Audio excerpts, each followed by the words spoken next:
نحمده ونصلي على رسوله الكريم اما بعد فاعوذ بالله من الشیطان الرجیم بسم اللہ الرحمن الرحیم رب اشرح لي صدری ويسر لي امری واحلل عقدۃ من لسانی یفقهوا قولی رب زدنی علما اللهم فقهنا في الدین اللهم انی اسألک علما نافعا ورزقا طیبا وعملا متقبلا اللهم انفعنا بما علمتنا وعلمنا ما ينفعنا وزدنا علما آمین یا رب العالمین۔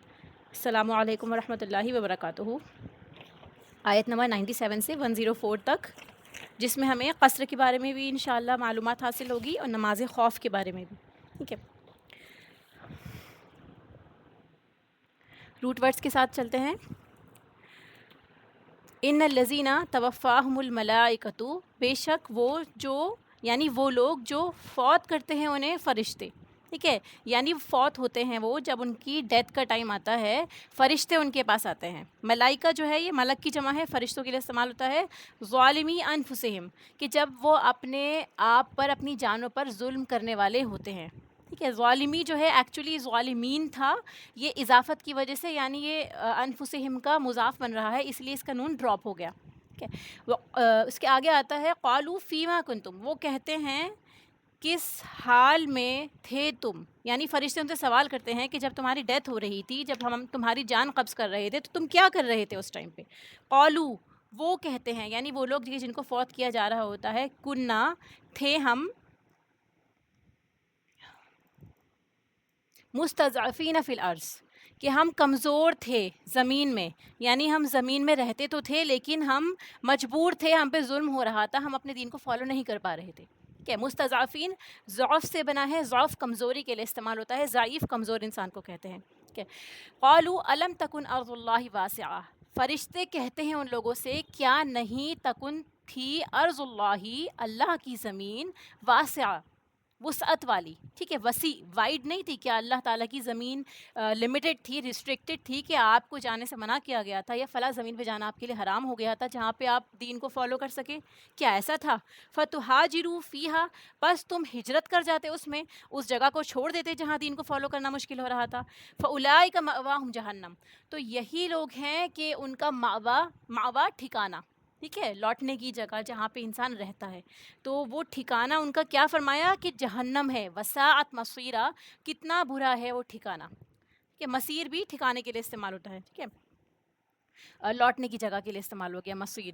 الا المستضعفین من الرجال، سوائے ان کے، الا ایکسیپشن کے لیے استعمال ہوتا ہے، یعنی سوائے کن لوگوں کے علاوہ کہ جو جہنم میں نہیں جانے والے، المستضعفین، وہ کمزور لوگ، من الرجالی، مردوں میں سے، والنسائی، عورتوں میں سے، والولدانی، اور بچوں میں سے، لا یستطیعون حیلتن، کہ جو استطاعت نہیں رکھتے تھے کسی ہیلے کی، کہ ہیلہ کیا چیز ہوتی ہے، ہا واو اور لام اس کا روٹ ہے، طاقت کے لیے استعمال ہوتا ہے، جیسے ہم لا حول ولا قوت پڑھتے ہیں نا، کہ کوئی طاقت نہیں، کوئی قوت نہیں سوائے اللہ کے، تو وہ جو تھے استطاعت نہیں رکھتے تھے کسی ہیلے کی، کوئی طاقت نہیں رکھتے تھے کہ وہ کوئی تدبیر کریں، کوئی پلاننگ کریں، کوئی ایکسکیوز نکال سکیں یا کسی بھی طرح سے اس سچویشن سے نکلنے کا وے آؤٹ ریڈی کر سکیں۔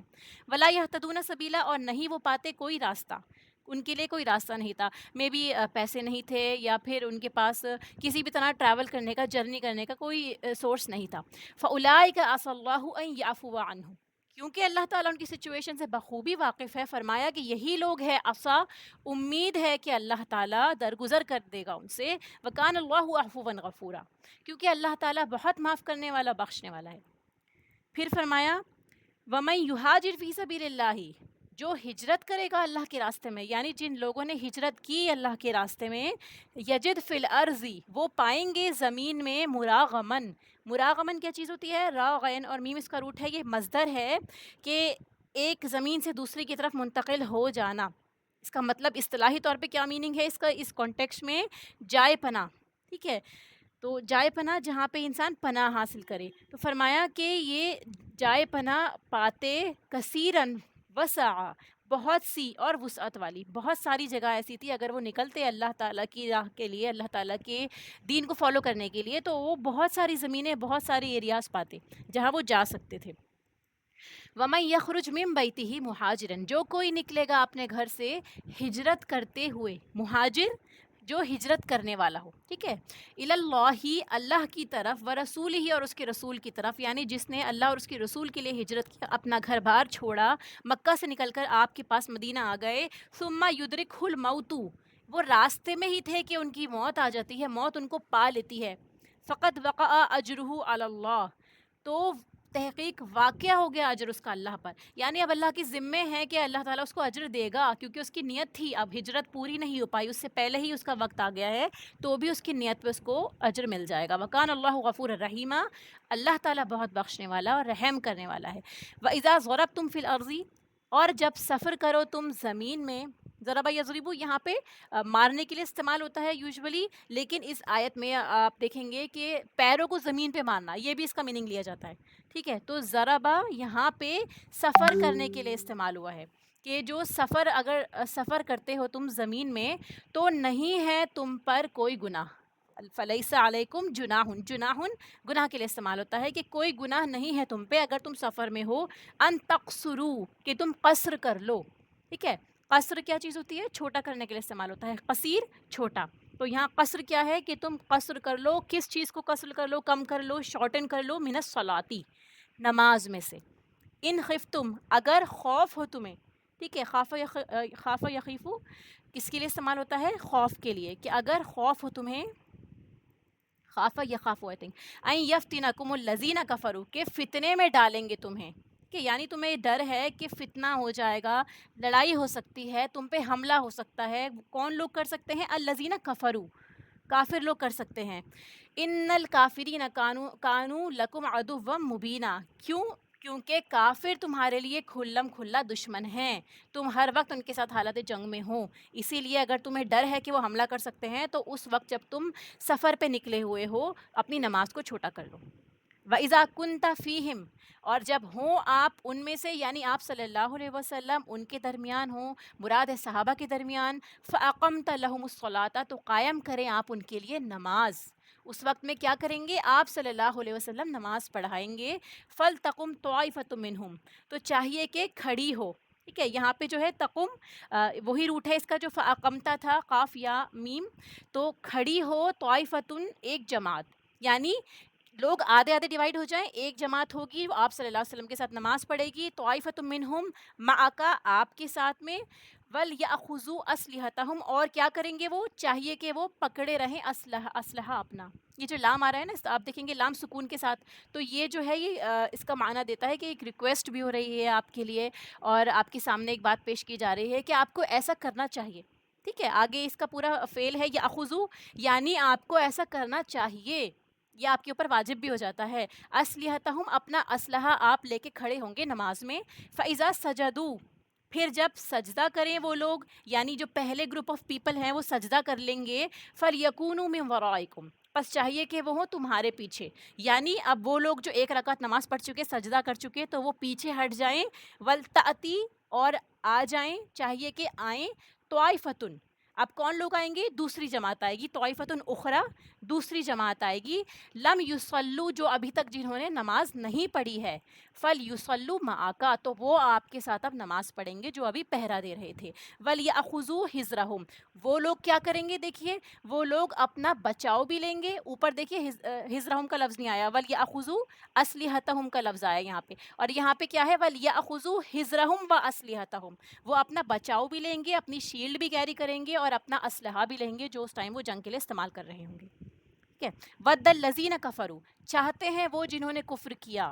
لَوْ تَغْفُلُونَ عَنْ أَسْلِحَتِكُمْ، اپنے اسلحے سے تم غافل ہو جاؤ، ٹھیک ہے، تغفلون، تم غافل ہو جاؤ اپنے اسلحے سے، وَأَمْتِعَتِكُمْ، اور اپنے ساز و سامان سے، اپنی متاع سے، تمہارے پاس جو سامان ہے تم اس کو بھول کے نماز میں لگ جاؤ، وہ یہی چاہتے ہیں، فَيَمِيلُونَ عَلَيْكُمْ مَيْلَةً وَاحِدَةً، پھر وہ کیا کریں؟ وہ تمہاری طرف مائل ہو جائیں گے، تم پر مائل ہو جائیں گے، مطلب تم پر حملہ کر دیں گے، کس طرح کا مائل ہونا؟ حملہ کرنا ایک ہی بار میں، واحدہ، کہ وہ حملہ کریں گے اور ایک ہی بار میں تمہارا کام ختم کر دیں گے، کیوں؟ کیونکہ تم نماز پڑھ رہے تھے، تم اپنا بچاؤ نہیں کر سکتے، یہ ان کی پلاننگ ہے، ولا جناح علیکم ان کان بکم عزم من مطرن، پھر فرمایا کہ نہیں ہے کوئی گناہ تم پر اگر ہے تمہیں کوئی تکلیف، ازن اذیت سے بنا ہے، کوئی تکلیف تمہیں ہوتی ہے، من مطرن، مطر بارش ہوتی ہے، ٹھیک ہے، بارش اگر آسمان سے برس رہی ہے اس وقت فرمایا کہ کوئی گناہ نہیں ہے تم پر، یا پھر او کنتم مرضی، یا تم بیمار ہو، تم مریض ہو، ٹھیک ہے، مرضی مریض کی جمع ہے،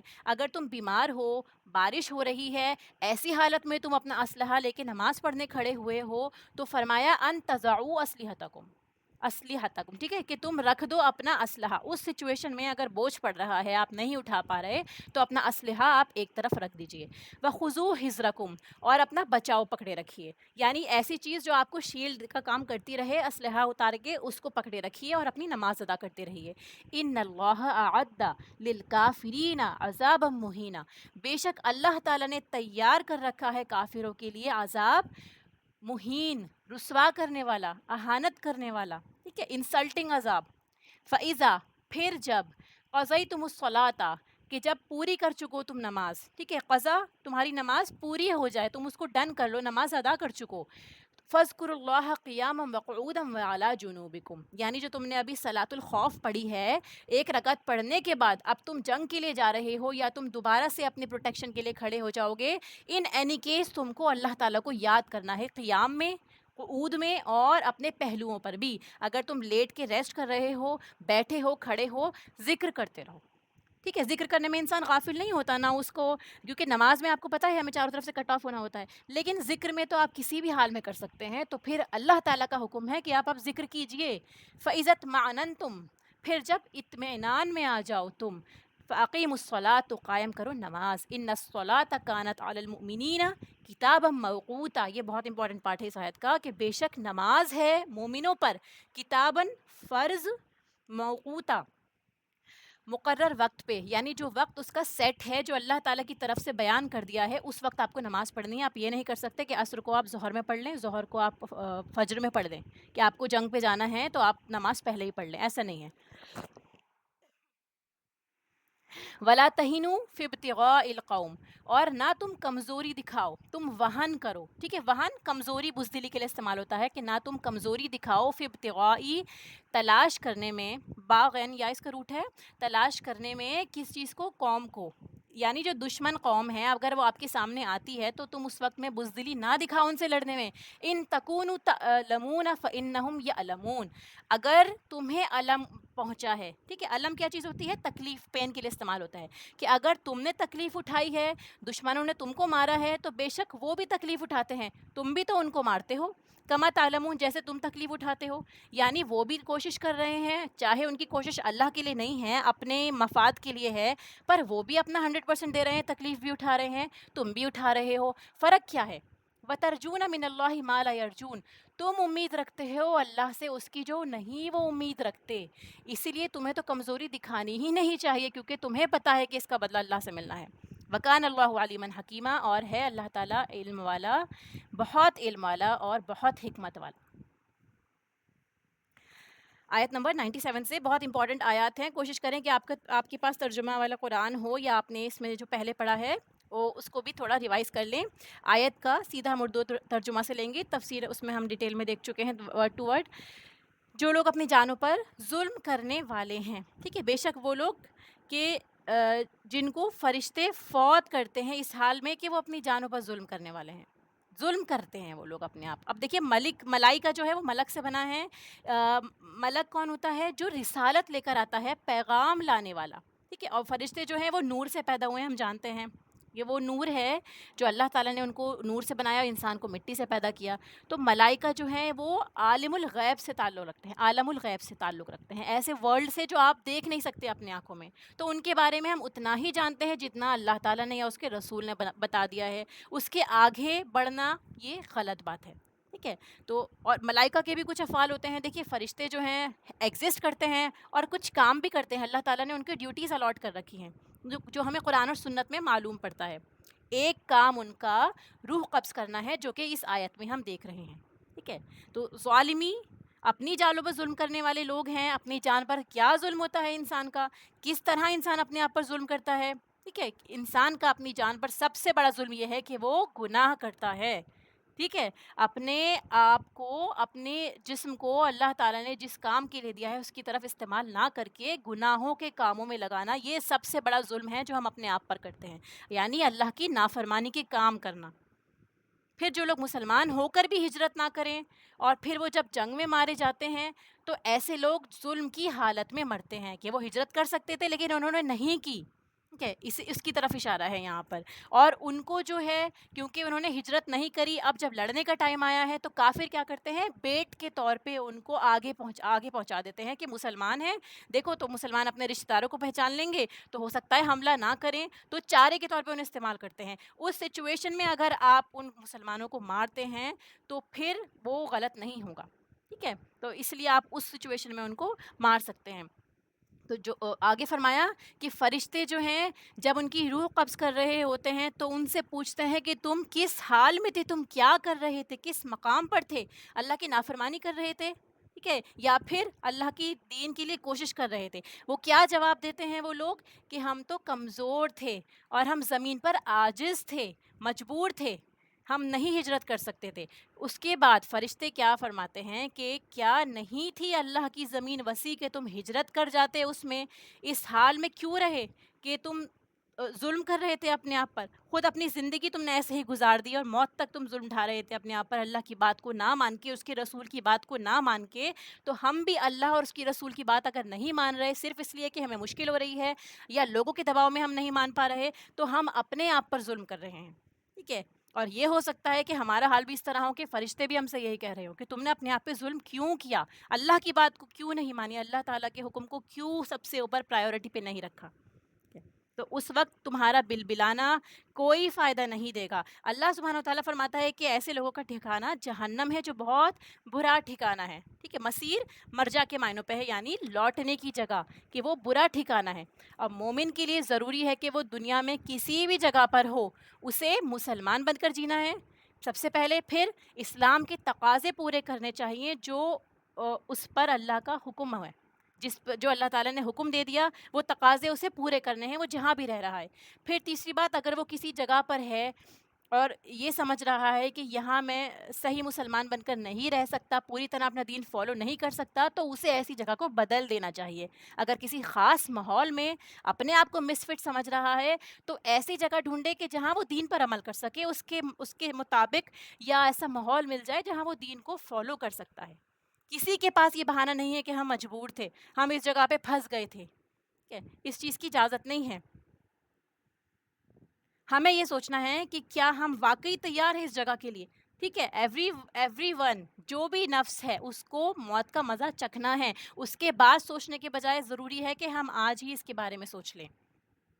and death has no age, we should always be prepared. ہمیں نہیں پتا کہ ہماری موت کب آ جائے۔ تو کیا لیسن ملتا ہے یہاں سے کہ ہمیں اگر اب تک ایسے ماحول میں رہے ہم جہاں پہ گناہوں کے کام ہوتے رہے ہیں تو ہم کیا کریں کہ مجبوری کے طور پہ جیسے میٹنگز وغیرہ ہوتی ہیں جہاں انسان بالکل اوائڈ نہیں کر سکتا، یا پھر کسی مقصد سے جا رہا ہے تو وہاں موجود ہے اگر تو کثرت سے استغفار کرے، یا پھر جتنا بھی میسر ہو وہ قرآن پڑھ لے، اور جو قرآن کی تعلیمات ہیں وہ پھیلا دے، ٹھیک ہے؟ یعنی لوگوں تک میسج پہنچا دے، ڈائریکٹلی انڈائریکٹلی یہ کام کر سکتا ہے وہ انسان، کیونکہ اور اس کے علاوہ یہ بھی میسج ہے کہ انسان کے جو اعمال ہیں اس کا دار و مدار اس کے خاتمے پر بھی ہے، یعنی اچھا کام کرنے والا اگر غلط ماحول میں چلا گیا اور لوگوں نے اسے وہاں پہ بھٹکا دیا تو وہ اپنے آپ پر ظلم کر رہا ہے obviously۔ پھر اس کے بعد کیا کرنا چاہیے، اس کو اسی کام پہ مطمئن نہیں ہو جانا چاہیے۔ ہو سکتا ہے کہ کوئی ایسا لمحہ آ جائے جہاں پہ وہ بہک جائے، اس سے گناہ کا کام ہو جائے، ٹھیک ہے، لیکن اس پہ اسے مطمئن نہیں ہو جانا کہ اب میں یہ کر رہا ہوں تو اس میں کیری آن کرتا رہوں اور یہ اب میں اسٹارٹ کر دیا ہے میں نے تو میں بعد میں توبہ کر لوں گا، ٹھیک ہے؟ نفس کو اپنے عیش کا عادی نہ بنائے، ٹھیک ہے؟ چاہے آپ اپنے خاندان میں ہوں، چاہے کوئی اور ایسی بات ہو، کوئی بھی ایسا جیسے جائیداد وغیرہ کا مسئلہ ہو، بزنس کا مسئلہ ہو، کوئی بھی ایسا مسئلہ ہو، ٹھیک ہے؟ وہاں پہ آپ کو کیا کرنا چاہیے، اگر آپ کو اس کا احکام پتہ چل گیا اللہ تعالیٰ کا تو فوراً اس کام کو چھوڑ دیں جب آپ کو آئیڈیا ہو جاتا ہے۔ پھر اس کے بعد دار الکفر سے ہجرت یہ فرض ہے کہ جہاں اسلام کی تعلیمات پر عمل کرنا مشکل ہو جائے وہاں رہنا کفر ہو جائے گا، اور اہل کفر کی حوصلہ افزائی جو ہے وہاں رہنا جو اہل کفر کی حوصلہ افزائی کا ہی سبب بنتا ہے۔ یہ جو کافر ہیں انہی کا حوصلہ بڑھتا ہے، دیکھو ہماری پاپولیشن اتنی زیادہ ہے، یا پھر ہم ان لوگوں کو استعمال کر سکتے ہیں۔ تو انسان کو کیا کرنا چاہیے کہ ایسی جگہ کو چھوڑ دینا چاہیے، کیونکہ اگر وہ اسی حال میں مر گیا تو اس کا آخری عمل کنسیڈر کیا جائے گا، پہلے والا نہیں، کیونکہ کہا جاتا ہے نا all's well that ends well. ٹھیک ہے، تو مثلا ایسی جاب ہے جہاں مسلمان نماز نہیں پڑھ سکتے، حالانکہ دوسرے مسلمان ایسی ہی جگہ پر نماز پڑھ رہے ہوتے ہیں، وہ بھی تو مینیج کر رہے ہوتے ہیں، پر ہم کیا کہتے ہیں کہ نہیں باس اجازت نہیں دے گا، لوگ کیا کہیں گے، ہمیں جگہ نہیں مل رہی ہے، ہم کام میں پھنسے ہوئے ہیں. یہ سب ایکسکیوزز ہیں. آپ کو پہلی بات ایسی جاب ایکسیپٹ ہی نہیں کرنی ہے جہاں پہ آپ کو نماز کی اجازت نہیں مل رہی ہو. اگر ہم خود دین کو آنر نہیں کریں گے تو کوئی اور بھی ہمارے دین کو آنر نہیں کرے گا، اور اگر آپ دین کو آنر نہیں کرتے تو آپ اپنی آنر کو بھی بھول جائیں، کیونکہ دین سے ہی ہماری عزت ہے. ٹھیک ہے، پھر اس کے بعد یہ ہے کہ جس حالت میں موت آئی اسی میں انسان کو اٹھایا جائے گا. غلط کام کرتے وقت یا غلط محفل میں ہم مر جاتے ہیں، جیسے شراب کی محفل میں بیٹھے ہیں، مووی ہال میں بیٹھے ہوئے ہیں، یا ایسی محفل میں بیٹھے ہیں جہاں گانے بجانے ہو رہے ہیں، اللہ کی نافرمانی ہو رہی ہے، کوئی بھی ایسا ٹائم ہے، اگر ہم اس وقت میں فوت ہو جاتے ہیں تو موت کا پتہ نہیں انسان کو کب آ جائے. تو اسی لیے ہمیں یہ دیکھنا چاہیے کہ اگر یہ کام کرتے ہوئے ہماری موت آ گئی تو ہم اللہ تعالیٰ کو کیا جواب دیں گے. لہٰذا مومن ہر لمحے محتاط زندگی گزارتا ہے. وہ یہ نہیں سوچتا کہ چلو ابھی میں یہ کام کر لوں، بعد میں توبہ کر لوں گا، یا اس کے بعد یہ کام چھوڑ دوں گا. نہیں، اگر اسی حال میں موت آ گئی تو کیا بنے گا؟ ظلم کی حالت میں جان دینا، ظلم کرتے ہوئے جان دینا، یہ برے انجام کی دلیل ہے. کہ جو انسان جب جیسے کار ایکسیڈنٹ دیکھے ہوں گے آپ نے، کار ایکسیڈنٹ میں انسان کی ڈیتھ ہو جاتی ہے، اس سے پہلے وہ گانے سن رہا ہوتا ہے، یا کوئی حرام کام کر رہا ہوتا ہے، کوئی غلط کام کر رہا ہوتا ہے. تو یہ چیزیں کیا ہیں؟ یہ ایک برے انجام کی دلیل ہوتی ہے کہ اگر ہمارا خاتمہ بھی برے طور پہ ہوتا ہے. اسی لیے اللہ تعالیٰ سے اپنے خاتمہ بالخیر کی دعا کرنی چاہیے کہ اللہ تعالیٰ ہمارا خاتمہ خیر کے ساتھ ہو. جس ماحول میں بھی ہم ہوں وہاں پیئر پریشر میں بالکل بھی نہ آئیں، سوسائٹی کے ڈر سے غلط کام نہ کریں، بلکہ کوشش کریں کہ جو اچھی معلومات آپ کو پتہ ہے وہ لوگوں تک پہنچ جائیں. پھر ایک لیسن اور ملتا ہے کہ انسان کو اگر کسی ماحول میں اللہ کی اطاعت مشکل ہو رہی ہو، کوشش کے باوجود بھی وہ تبدیل نہ کر سکے، تو اسے اس ماحول سے الگ ہونا ضروری ہے. کیوں؟ کیونکہ اللہ کی زمین وسیع ہے، تو وہ انسان غلط کاروں کے بیچ میں نہ رہے. اور پھر خالی اسلام کا دعویٰ کافی نہیں، آپ کو قربانی ضرور دینی پڑے گی. اسلام نام ہے اللہ کی اطاعت پر جمنے کا، فرما برداری کے ساتھ جینے کا. الا المستضعفین من الرجال، سوائے وہ کمزور لوگ، وہ مجبور لوگ جو بالکل بیچارے تھے. ٹھیک ہے، مردوں میں سے ہوں، عورتوں میں سے ہوں، یعنی بالغ عورتیں اور بچے، بچے جو غیر بالغ ہوں یعنی ابھی نابالغ بچے ہوتے ہیں، یعنی بوڑھے مرد، عورتیں اور بچے وہ استطاعت نہیں رکھتے، کسی ہیلے کی کوئی چارہ نہیں پاتے اپنے لیے، نہ وہ راستہ پاتے، ان کے لیے کوئی راستہ نہیں ہے، کوئی سورس نہیں ہے، ان میں طاقت بھی نہیں ہے، وہ ماحول بھی نہیں بدل سکتے، انہیں کوئی راستہ بھی نہیں مل رہا. وہ لوگ اس مستثنیٰ ہیں اس چیز سے. ٹھیک ہے، کہ نہ چھپ کر نہ کھلے عام وہ نکل سکتے ہیں، ان کے پاس پاسپورٹ بھی نہیں ہے، پیسے بھی نہیں ہیں. ٹھیک ہے، یہ سب چیزیں اس کے اندر آ جاتی ہیں. مثلاً اگزامپل کے طور پہ سلمہ رضی اللہ تعالیٰ عنہ کے بارے میں بتایا جاتا ہے کہ وہ تنہا ہجرت کر رہی تھی. ان کا جذبہ ایمان کا دیکھیے کہ وہ اپنے دین کو بچانے کے لیے نکل گئیں اس دارالکفر سے. ٹھیک ہے، تو ایک جگہ سے دوسری جگہ جانے کے لیے کہا جا رہا ہے کہ آپ اس جگہ کو چھوڑ دیں. ٹھیک ہے، اب دیکھیے مشکلیں یہ بھی ہوتی ہے کہ عورتیں جو ہوتی ہیں وہ اکیلے ہجرت نہیں کر سکتی، ان کو اپنی فیملی کو منانا پڑتا ہے، ان کو سب کو بتانا پڑتا ہے. کیوں؟ کیونکہ عورتیں یا تو والدین کے یا شوہر کے تابع ہوتی ہیں. اگر گھر والے ساتھ نہ دیں تو وہ مجبور بھی سمجھی جائیں گی. اس سچویشن میں وہ ایکسکیوز کر سکتی ہیں. ٹھیک ہے، آپ کا پورا دل ہے اس جگہ کو چھوڑنے کا، کوئی بھی ایسا غلط کام آپ کو پتہ ہے آپ کے ہسبینڈ کی طرف سے ہو رہا ہے یا اس ماحول میں ہو رہا ہے، آپ نہیں نکل سکتی اس ماحول سے، آپ کوشش کے باوجود اپنے ہسبینڈ کو نہیں منا پا رہی ہیں، اپنی فیملی کو نہیں منا پا رہی ہیں، تو آپ دل سے کراہت محسوس کریں، اللہ سے دعا کرتی رہیں. اس سچویشن میں آپ مستضعفین کی کیٹیگری میں جائیں گی. ٹھیک ہے، تو کیا ہیلا جائز ہے؟ ہیلا بہانہ کرنا؟ اس آیت کی روح سے ہمیں یہ بھی پتہ چلتا ہے کہ جیسے ہیلا کا لفظ استعمال ہوا یہاں پہ، تو ہیلا بنانا، ایکسکیوز کرنا کسی چیز میں یا مینیپولیٹ کرنا، یہ جو ہے نیکی کے کام کے لیے جائز ہے. جائز طریقے پر ہو تو ٹھیک ہے، لیکن اگر غلط کام کے لیے آپ ہیلا بنا رہے ہیں، جیسے آپ وقت ضائع کیا ہے پھر آپ عذر پیش کر رہے ہیں کہ میں یہ کام نہیں کر پائی کیونکہ مجھے وقت نہیں ملا، تو یہ چیز جو ہے وہ قابل قبول نہیں ہوگی. ہیلا جو ہے وہ صرف نیکی کے کاموں کے لیے، جائز کاموں کے لیے آپ کر سکتے ہیں. وہ ہیلا جس سے آپ صحیح طریقہ اختیار کریں یا دوسروں کو صحیح میسج دے سکیں، اس کی اجازت ہے. فَأُولَٰئِکَ عَسَى اللَّهُ أَن يَعْفُوَ عَنْهُمْ وَكَانَ اللَّهُ عَفُوًّا غَفُورًا. کہ یہی لوگ ہیں، امید ہے کہ اللہ تعالیٰ ان کو معاف کر دے گا، اللہ تعالیٰ ان کو بخش دے گا، ٹھیک ہے، ان سے درگزر کر دے گا، اور وہ بہت بخشنے والا ہے، وہ بہت معاف فرمانے والا ہے۔ تو ایسے لوگوں کے لیے کہ جو دل سے نفرت کرتے ہوں، اس چیز سے برا جانتے ہوں، پوری کوشش کے باوجود بھی نہ کر پائیں، تو اللہ تعالیٰ انشاءاللہ ان کے ساتھ نرمی کا معاملہ فرمائے گا۔ وَمَن يُحَاجِرْ فِي سَبِيلِ اللّٰہِ، اور جو اللہ کے راستے میں ہجرت کرے گا، اپنا گھر بار، اپنا وطن چھوڑے گا، اپنا بزنس چھوڑے گا، صرف اللہ کی خاطر، کوئی دنیاوی مفاد اس کے پیچھے نہیں ہے، ٹھیک ہے، یعنی کسی دنیاوی مقصد کے لیے نہیں کر رہا، وہ صرف اللہ کے دین کے لیے یا دین کو فالو کرنے کے لیے کر رہا ہے، تو وہ پائے گا زمین میں پناہ گاہیں بہت سی۔ اسے کیا ملے گا؟ بہت سی پناہ گاہیں، بہت ساری جگہ ایسی ملیں گی جہاں پہ وہ رہ سکتا ہے، جہاں پہ وہ آرام سے زندگی بسر کر سکتا ہے، اور زمین کی وسعتیں بھی، کہ وہ زمین میں بہت جگہ رہنے کی اس کو اللہ تعالیٰ کی طرف سے عطا ہو جائیں گی۔ اب دیکھیے ہجرت کیا چیز ہوتی ہے، کہ اس سے پہلے بھی ہم کافی بار ڈسکس کر چکے ہیں۔ ہجرہ جو ہے یہ چھوڑ دینے کے لیے استعمال ہوتا ہے، یعنی ایک جگہ چھوڑ کر دوسری جگہ ایمان بچانے کے لیے نکلنا، دین کی خاطر نئے امکانات تلاش کرنا، ٹھیک ہے۔ بنیادی کیا معنی ہے اس کا؟ کہ کسی چیز سے بیزار ہو کر اسے چھوڑ دینا، لیکن اصطلاحی معنی اگر ہم شریعت کے مطابق دیکھیں تو دار الکفر چھوڑ کر دار الاسلام چلے جانا، ٹھیک ہے، یعنی کفر کا ایریا، وہ جگہ، وہ وطن جہاں کفر فالو ہوتا ہے، جہاں کافر لوگ رہا کرتے ہیں، اس جگہ کو چھوڑ کر اس جگہ جانا جہاں پہ مسلمان ہیں اور وہاں آپ دین کو آرام سے فالو کر سکتے ہیں۔ تجارت کے لیے، ملازمت کے لیے جانا یہ ہجرت میں شامل نہیں ہوتا۔ ہجرت خالصتاً اللہ کی نیت، اللہ تعالیٰ کی دین کی خاطر نکلنے کے لیے کہا جاتا ہے، اس ماحول کو چھوڑنا جہاں پہ آپ عمل نہیں کر سکتے، ٹھیک ہے۔ اور مومن کو ایسی جگہ جانا چاہیے جہاں اسے ایسا ماحول ملے۔ حدیث میں آتا ہے، حدیث مبارکہ میں، کہ مہاجر وہ ہوتا ہے جو اس چیز کو چھوڑ دے جس سے اللہ تعالیٰ اور اس کے رسول نے منع کیا ہے، ٹھیک ہے۔ اب جیسے آپ الحمدللہ ہم لوگ اپنے گھر میں، اپنے ایریا میں دین فالو کر پا رہے ہیں، نمازیں پڑھ پا رہے ہیں، روزے رکھ پا رہے ہیں، تو ہمارے لیے کیا ہجرت ہوگی؟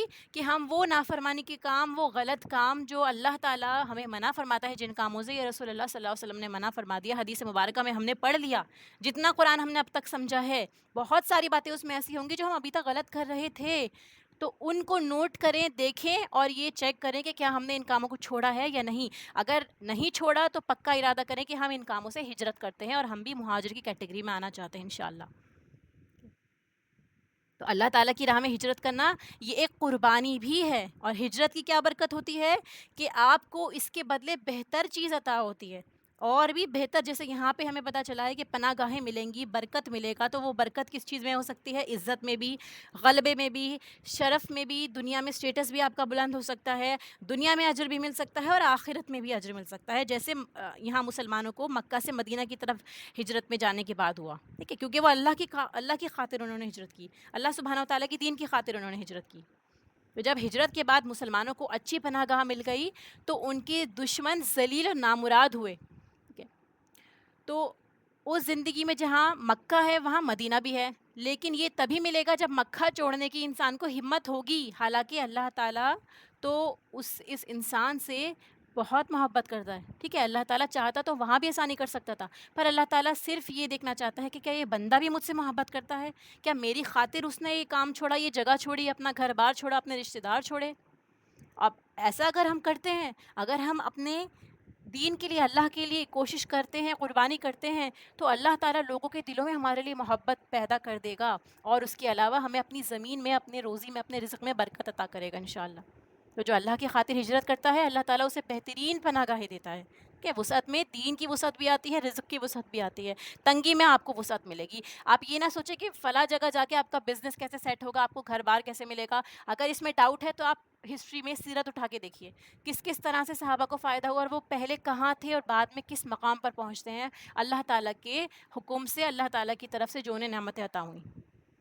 آگے آتا ہے، اور جو نکلے گا اپنے گھر سے اللہ کی طرف ہجرت کرنے کے لیے اور اس کے رسول کی طرف، یعنی جو آپ ہجرت کر گئے، کہ آپ صلی اللہ علیہ وسلم ہجرت کر گئے مدینہ، اس کے بعد جو مسلمان پیچھے رہ جاتے ہیں اور وہ ہجرت کرنا چاہتے ہیں، وہ بعد میں ہجرت کے لیے نکل کھڑے ہوئے تھے، پھر پا لے اس کو موت، اللہ کے حکم سے نکلا ہے لیکن مدینہ پہنچنے سے پہلے اسے راستے میں ہی موت آ گئی، تو جو نکل چکا اس کا اجر اللہ تعالیٰ کے ذمے واقع ہو گیا، ثابت ہو گیا۔ اگر آپ نے نیت بھی کری اور آپ گھر میں ہی تھے وہیں فوت ہو گئے، آپ نے نیت کر لی تھی کہ میں شام میں نکلوں گا، ٹھیک ہے، آپ کی اس سے پہلے ہی موت ہو جاتی ہے، تو بھی انشاءاللہ آپ کا اجر اللہ تعالیٰ کے ذمے واقع ہو جائے گا، کیونکہ آپ نے نیت بھی کر لی، اور اگر آپ نکل گئے راستے میں موت ہو جاتی ہے تو بھی اللہ تعالیٰ انشاءاللہ تعالیٰ آپ کو اس کا اجر دے گا۔ اللہ تعالیٰ غفور ہے، رحیم ہے، بڑا بخشنے والا ہے، بڑا مہربان ہے۔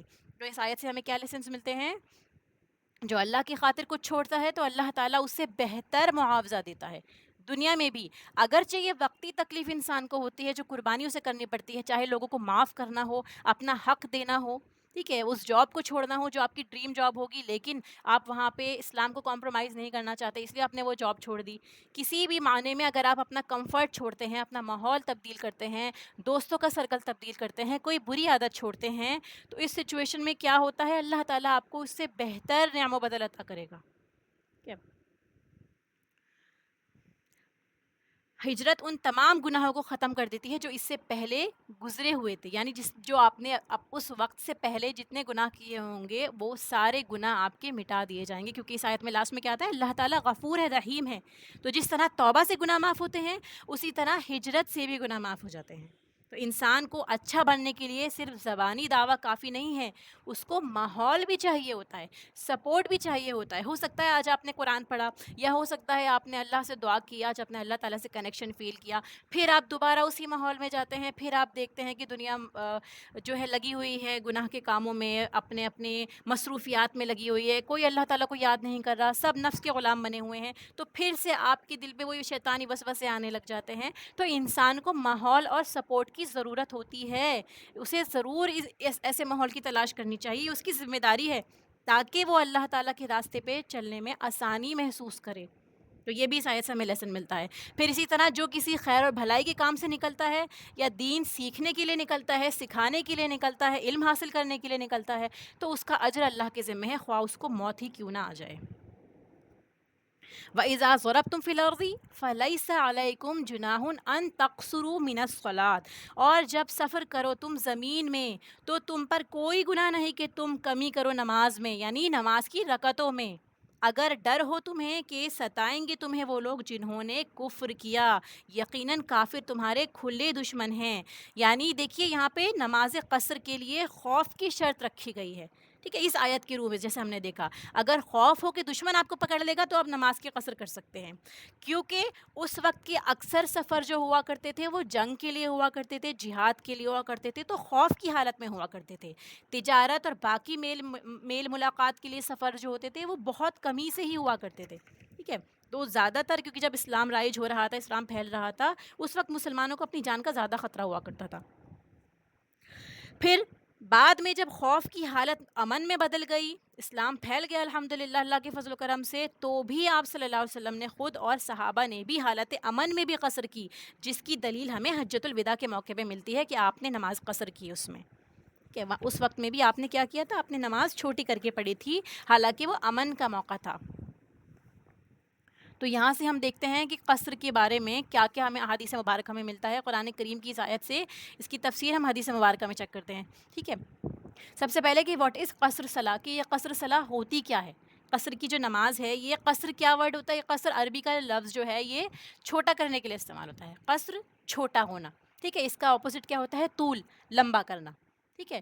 تو قصر صلاح جو ہے وہ ٹریولر کے اوپر اللہ کی طرف سے ایک بلیسنگ ہے، ایک اللہ کی طرف سے رخصت ہے، نعمت ہے آپ کے لیے، کیوں؟ کیونکہ جب ہم سفر میں ہوتے ہیں تو بہت سارے کام ہوتے ہیں، ہو سکتا ہے آپ نکلے ہوں، ہوٹل سے نکلے ہوں، آپ راستے میں ہوں، نماز کا وقت ہو جائے، تب تک آپ واپس نہ پہنچ پائیں، کوئی جگہ نہیں مل پا رہی آپ کو، آپ کے پاس سامان ہے، آپ کے پاس بہت ساری چیزیں ہیں جس کی وجہ سے آپ کو پڑھنے میں دشواری ہو سکتی ہے، تو اللہ تعالیٰ نے آپ کی اور ہمارے لیے آسانی فرما دی کہ اس نے اپنے جو فرائض ہیں، یعنی فرض نماز، یہ ہمارے اوپر فرض ہے کہ ہمیں اللہ تعالیٰ کے آگے جھکنا ہی جھکنا ہے، ٹھیک ہے، باقی سنت نماز ہو گئی، نفل نماز ہو گئی، تو یہ جو ہے یہ ہماری طرف سے خود اضافی ہوتا ہے، ٹھیک ہے، سنت ہم رسول اللہ صلی اللہ علیہ وسلم کی محبت میں ادا کرتے ہیں کہ ہمیں اس کا اجر ملنا ہے، اور نفل جو ہے وہ ہم اللہ سے قرب حاصل کرنے کے لیے پڑھتے ہیں، لیکن فرض تو اوبلیگیٹری ہے، ہمیں پڑھنا ہی پڑھنا ہے، ہم نہیں چھوڑ سکتے، الا یہ کہ کچھ ایکسیپشنز ہو، جیسے جن حالات میں عورتوں کو نماز نہیں پڑھنی ہوتی ہے، ایسی سچویشنز ہوتی ہیں، ٹھیک ہے. تو اس کے علاوہ کیا ہے، ہمیں فرض پڑھنے ہیں تو اللہ کی طرف سے یہ قصر ہو جاتی ہے. اور قصر جو ہوتی ہے وہ شارٹن کرنے کے لیے کہا گیا ہے پریئرس کو، جس میں آپ دیکھیں گے ظہر، عصر اور عشاء کی رکعت جو ہوتی ہیں وہ 4 کی بجائے 2 ہو جاتی ہیں. آپ کو وہ 2 نمازیں پڑھنی ہیں، ٹھیک ہے. اور باقی فجر اور مغرب میں قصر نہیں ہوتی. فجر کی 2 فرض پوری پڑھنی ہے آپ کو، اور مغرب کی 3 فرض جو ہیں وہ آپ کو پورے ادا کرنے ہیں، ٹھیک ہے. اور اس کے علاوہ فجر کی سنتیں بھی پڑھی جاتی ہیں، کیونکہ فجر کی سنتوں کے بارے میں بتایا جاتا ہے نا کہ اتنا بہتر ہے جیسے آپ کو پوری دنیا کا مال و متاع مل جائے، ٹھیک ہے. اتنا زیادہ ثواب ہے فجر کی سنتوں کا. تو فجر کی سنتیں بھی پڑھی جاتی ہیں. اس کے علاوہ آپ کو وطر کی نماز بھی ادا کرنی ہوگی، ٹھیک ہے. چاہے آپ 1 وطر پڑھتے ہیں، 3 پڑھتے ہیں، 5 پڑھتے ہیں، جتنے بھی پڑھتے ہیں آپ کو وطر بھی ادا کرنے ہوں گے. نوافل جتنا چاہے پڑھ لیں، اگر آپ کے پاس ٹائم ہے آپ نوافل پڑھیں، کثرت سے پڑھ لیں، ٹھیک ہے. اس کی اجازت ہے. پھر اس کے علاوہ دیکھیے کہ حضرت عمر رضی اللہ تعالیٰ عنہ کیا فرماتے ہیں کہ اللہ تعالیٰ کے نبی صلی اللہ علیہ وسلم فرماتے ہیں، دس از دا چیریٹی اللہ سبحانہ تعالیٰ ہیز گیون یو، کہ یہ اللہ تعالیٰ کی طرف سے آپ کے لیے جو ہے ایک صدقہ ہے جو اللہ نے آپ پر کیا ہے، لہٰذا اس صدقے کو قبول کیجئے. کیونکہ ہر نماز فرض ہے مسلمان پر، لیکن اللہ تعالیٰ نے حالات اور ضروریات کا خیال رکھا ہے کہ سفر میں یا خوف کی حالت میں آپ ہو تو اس وقت میں نماز قصر کر دیں. اور یہ جو ہے نماز قصر کرنا یہ اللہ کی طرف سے رخصت ہے. جیسے یہ آپ دیکھیں گے نا اللہ تعالیٰ نے جو پابندیاں دی ہیں ہمیں ان کو پورا کرنا ہوتا ہے. اسی طرح اللہ تعالیٰ کو یہ پسند ہے کہ جو رخصت آپ کو ملی ہے آپ اس کو قبول کریں. یہ اللہ تعالیٰ کو پسند ہوگا. اگر آپ کے پاس ٹائم ہے، آپ چاہیں گے ہم سفر میں ہم پوری نماز پڑھ لیں، تو زیادہ اللہ تعالیٰ کو محبوب کیا ہے کہ اللہ تعالیٰ نے ہی تو آپ کو پوری نماز کا حکم دیا ہے. ایسے ہی اللہ تعالیٰ کا حکم ہے کہ آپ نماز آدھی کر لیں، تو آپ اس وقت میں افضل کیا رہے گا کہ آپ نماز قصر کے ساتھ ہی پڑھیں. یہ کوئی گناہ کا کام نہیں ہے، ٹھیک ہے. کبھی آپ یہ سمجھیں کہ مجھے زیادہ ثواب چاہیے تو میں پوری نماز ادا کروں گی. پھر اس کے بعد مسافر کون ہوتا ہے؟ مسافر جو ہے، جو سفر کے ارادے سے گھر سے نکلتا ہے اور آبادی سے نکل جائے، وہ مسافر کی کیٹیگری میں چلا جاتا ہے. If a person is travelling, the traveller is known as مسافر. وہ کیا کر سکتا ہے اس وقت میں؟ وہ نماز کو جمع بھی کر سکتا ہے. اس کے بارے میں ابھی آگے دیکھتے ہیں. رسول اللہ صلی اللہ علیہ وسلم نے مدینہ کو چھوڑ کر جب مکہ کا سفر کیا تو ذوالحلیفہ کے مقام پر آپ نے قصر ادا کی، حالانکہ وہ مدینہ سے کچھ دور نہیں تھا، ٹھیک ہے. یعنی آپ نے اراؤنڈ 6 مائلس کے فاصلے پر بھی قصر نماز ادا کی. بس شہر سے باہر نکلنا شرط ہے کہ آپ جس شہر میں ہیں اس شہر سے آپ باہر نکل جائیں تو آپ قصر کی نماز ادا کر دیں. اگر شہر بہت بڑا ہے آپ کا اور اس میں آپ 20 میل بھی گھوم رہے ہیں تو بھی آپ کو قصر نماز نہیں پڑھنی ہے، ٹھیک ہے. اگر اتنا بڑا آپ کا شہر ہے، آپ اس میں گاڑی میں بیٹھ کے جا سکتے ہیں، آپ صبح سے شام تک گھوم رہے ہیں اور آپ سوچیں کہ 20 میل ہے ہمارا اور بہت راستہ میں نے ٹریول کر لیا، تو اس وقت آپ قصر نہیں کریں گے. احتیاطاً آپ 9 میل جب نکل جاتے ہیں شہر سے باہر تو آپ اس میں قصر کر سکتے ہیں. اور 9 میل جو ہے اراؤنڈ 15 کلومیٹرز تک بنتا ہے. اب 9 میل میں نے کیوں کہا؟ کیونکہ حضرت عمر رضی اللہ تعالیٰ عنہ کے عمل سے یہ واضح ہے، آپ صلی اللہ علیہ وسلم نے کوئی مائلیج مقرر نہیں کی، کوئی ڈسٹینس مقرر نہیں کیا. صحابہ نے آپ کے طرز عمل کو دیکھ کر متعین کیا ہے، ٹھیک ہے. کیا ہے اس کا ڈسٹینس؟ کہ اس کے بارے میں بہت سارے اسکالرس کی رائے ہے، الگ الگ رائے پائی جاتی ہے. آپ دیکھیں گے جب آپ اس کی اسٹڈی کریں گے تو کافی مختلف رائے ملتی ہیں اس کی. حضرت عمر نے اپنے دور میں 9 میل کی مسافت کو سفر قرار دیا تھا، ٹھیک ہے. جہاں آپ ایک رات میں جا کر واپس پیدل نہ آ سکیں اس وقت میں آپ قصر کر سکتے ہیں. اور اس کے علاوہ جو علماء کی آپ دیکھیں گے اسکالرس کی رائے ہے اس میں 48 مائلز تک کا دکھایا جاتا ہے. سم اسکالر سے 48 مائلز، کچھ کہتے ہیں کہ 55 مائلز ہوں. ٹھیک ہے. اب یہاں پہ آپ حدیث مبارکہ دیکھیں گے. حدیث فرام صحیح بخاری نریٹس دیٹ ابن عمر رضی اللہ تعالیٰ عنہ اینڈ ابن عباس رضی اللہ تعالیٰ عنہ reported to have offered قصر صلاح in a journey of 4 برود. یہ برود کیا چیز ہوتی ہے؟ دیکھیے برود جو ہے بارد کی جمع ہے. ایک بارد جو ہے 4 فرسخ ہوتی ہے، یہ مائلز کی یونٹ ہے، ٹھیک ہے. ایک فرسخ میں 3 مائلز ہوتی ہیں. تو یہاں جو مینشن ہے 4 برود، 4 برود کا مطلب ہے 48 مائلز. تو ان دونوں صحابہ رضی اللہ تعالیٰ عنہما نے کیا کیا؟ 48 مائلز پر قصر کی نماز ادا کی، جیسے ہم صحیح بخاری میں دیکھ رہے ہیں. تو اسی لیے کیا فرمایا کہ نبی پاک صلی اللہ علیہ وسلم سے 3 یا 9 میل کے فاصلے سے بھی قصر کرنا ثابت ہے، پھر حضرت عمر رضی اللہ تعالیٰ عنہ نے اپنے دور خلافت میں ایک عورت کے سفر پر استدلال کیا. جیسے ہم حدیث مبارکہ دیکھتے ہیں نا کہ ایک عورت سفر کرتی ہے, وہ تنہا سفر کرتی ہے محرم کے بنا, اور اس کو اللہ کے سوا کسی کو خوف نہیں ہوتا, وہ الحرا کے مقام سے مکہ تک جاتی ہے. تو یہ جو حدیث مبارکہ تھی, اس سے حضرت عمر نے اجتہاد کیا کہ اس کا ڈسٹینس نکالنے کے بعد کہ یہ اراؤنڈ جو ہے وہ 9 مائلز تک جاتا ہے. ٹھیک ہے, اور اگر ہم اس کو سمجھیں بہتر طور پہ, تو گویا اتنی مسافت جہاں سے انسان ایک رات کو پیدل گھر تک واپس نہیں آ سکتا. یعنی آپ ایک رات نکلتے ہیں اور آپ واپس اسی رات میں اپنے گھر تک پیدل سفر میں واپس نہیں آ رہے.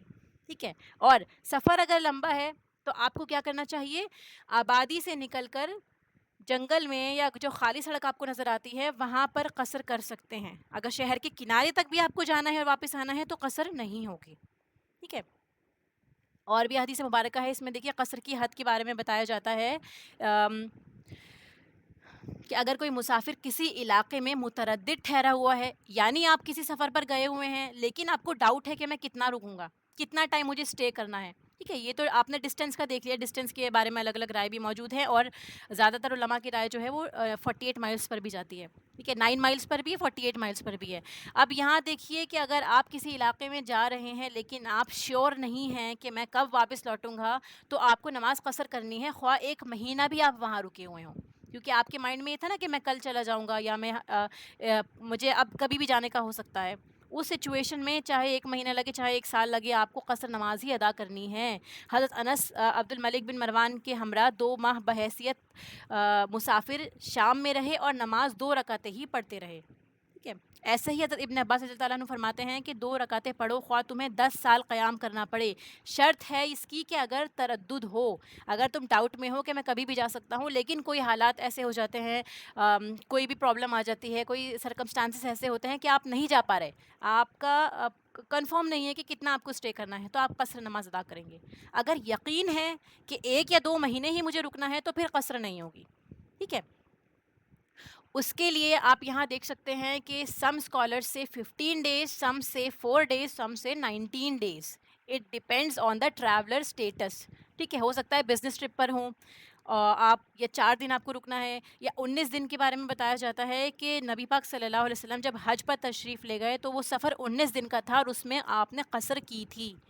ٹھیک ہے, اس لیے الگ الگ مسلک میں اس کے بارے میں اختلاف پایا جاتا ہے. ابو حنیفہ رحمہ اللہ ان کا مسلک میں 15 دن کے بارے میں بتایا جاتا ہے, اور امام شافعی کے مسلک میں 4 دن کے بارے میں بھی آتا ہے, اور باقی اسکالرس کے مطابق 19 دن کا بھی منشن ہے. ابن عباس سے روایت ہے کہ آپ صلی اللہ علیہ وسلم نے سفر کیا اور آپ 19 دن ٹھہرے اور 2 رکعتیں نماز پڑھتے رہے. ایسے ہی ابن عباس رضی اللہ تعالیٰ عنہ نے فرمایا کہ ہم اپنے اور مکہ کے درمیان کسی منزل میں اقامت کے دوران 19 دن 2 رکعت تھے وہی پڑھتے رہے. ہم رکے وہاں اس منزل میں تو ہم نے کیا کیا, 19 دن تک ہم 2 رکعت ہی پڑھتے رہے. لہٰذا جب ہم 19 دن سے زیادہ ٹھہرتے تو پھر ہم 4 رکعت پوری پڑھا کرتے تھے. یہ انہوں نے اپنا عمل بتایا, صحابہ نے جس طرح عمل کیا اس کے بارے میں. So the most authentic and agreed upon period depends upon the traveller itself. اسی لیے اس کا کوئی سیٹ رول نہیں ملا. اگر ایسا ہوتا تو آپ صلی اللہ علیہ وسلم نے ضرور اس کے بارے میں فکس کر کے بتایا ہوتا. تو کچھ چیزیں ہیں جس پہ امت اجتہاد کے ذریعے یا اپنی سچویشن کے حساب سے بھی عمل کرتی ہے, جہاں پہ اس وقت میں آپ کو لگ رہا ہے, کیونکہ دین میں لچا کے دیکھیں, آپ کے اوپر مشکل نہیں ڈالنی, آپ کو نماز کا اہتمام کرنا ہے, نماز نہیں چھوڑنی, اس کے مطابق آپ دیکھیں گے کہ آپ کی سچویشن کیا ہے. ٹھیک ہے, تو آپ صلی اللہ علیہ وسلم نے سفر میں نمازیں جمع بھی کری ہیں. آپ جب سفر پر جاتے تو آپ صلی اللہ علیہ وسلم نے کیا فرمایا کہ جب تم سفر پر جاؤ تو اذان اور اقامت کہو, پھر تم میں سے جو بڑا ہو وہ امامت کرائے. ایسے ہی ابن عباس رضی اللہ عنہ فرماتے ہیں کہ رسول اللہ صلی اللہ علیہ وسلم دوران سفر ظہر عصر کو اور مغرب عشاء کو جمع کر لیا کرتے تھے. ٹھیک ہے, اب دیکھیے آپ کو پتہ ہے کہ آپ ہوٹل میں آپ باہر نہیں جائیں گے, یا آپ کسی ایسی جگہ پہ ہیں کہ آپ کو ظہر کا وقت بھی مل رہا ہے, اول وقت پہ عصر بھی مل رہی ہے, مغرب بھی مل رہی ہے, تو بیسٹ سچویشن کیا ہے کہ آپ اس کو اپنے ٹائم پر ہی ادا کریے. لیکن اگر آپ باہر ہیں اور آپ کو لگتا ہے کہ باہر ہوں گے ہم عصر کی نماز قضا ہو جائے گی, ظہر کی نماز قضا ہو جائے گی, اس سچویشن میں آپ ظہر عصر کے ساتھ اور مغرب کو عشاء کے ساتھ جمع کر سکتے ہیں. ظہر کے وقت نماز ظہر کے ساتھ عصر پڑھنا, اگر آپ نے اول وقت پہ ظہر کی نماز کے ساتھ ہی عصر پڑھ لی اور پھر آپ باہر چلے جاتے ہیں تو یہ جو ہے جمع تقدیم کہلاتی ہے. ٹھیک ہے, جس میں آپ نے ظہر کے ساتھ عصر نماز پڑھ لی اور مغرب کے وقت میں مغرب کے ساتھ آپ نے عشاء کی نماز پڑھ لی. کیونکہ آپ نے اس کو پہلے پڑھ لیا. ٹھیک ہے. اب ایسے ہی جمع تاخیر کون سی ہوتی ہے؟ جس میں آپ نے عصر کے وقت میں ظہر کی نماز پڑھی اور عشاء کے وقت میں عشاء اور مغرب کی نماز پڑھی ہے. دونوں سچویشن میں جائز ہے. تو یہ بس میں نے آپ کو ڈیفائن کر کے بتایا کہ دو اس کی الگ الگ ٹائپس ہوتی ہیں. جمع تقدیم اور جمع تاخیر ہوتی ہے. کسی بھی حال میں آپ کو نماز نہیں چھوڑنی ہے. سیدنا معاذ بن جبل سے روایت ہے کہ غزوہ تبوک کے موقع پر اگر رسول اللہ صلی اللہ علیہ وسلم سورج ڈھلنے سے پہلے سفر شروع کرتے، یعنی سورج ڈھلا نہیں ہے اس سے پہلے آپ نے سفر شروع کیا، تو ظہر مؤخر کر کے عصر کے وقت میں نماز عصر کے ساتھ جمع فرما لیتے. اور اگر سورج ڈھلنے کے بعد سفر شروع کرتے، یعنی سورج ڈھل چکا ہے اس کے بعد آپ کو سفر شروع کرنا ہوتا تھا، تو آپ کیا کرتے تھے؟ ظہر اور عصر کو اسی وقت میں یعنی ظہر کے وقت میں ادا فرما لیتے تھے. اسی طرح اگر سورج غروب ہونے سے پہلے سفر شروع کرنا ہوتا، ابھی سورج غروب نہیں ہوا ہے، ابھی دن کی تھوڑی سی روشنی ہے، تو آپ کیا کرتے؟ مغرب کو لیٹ کر دیتے، یعنی ابھی مغرب کا وقت نہیں آیا ہے.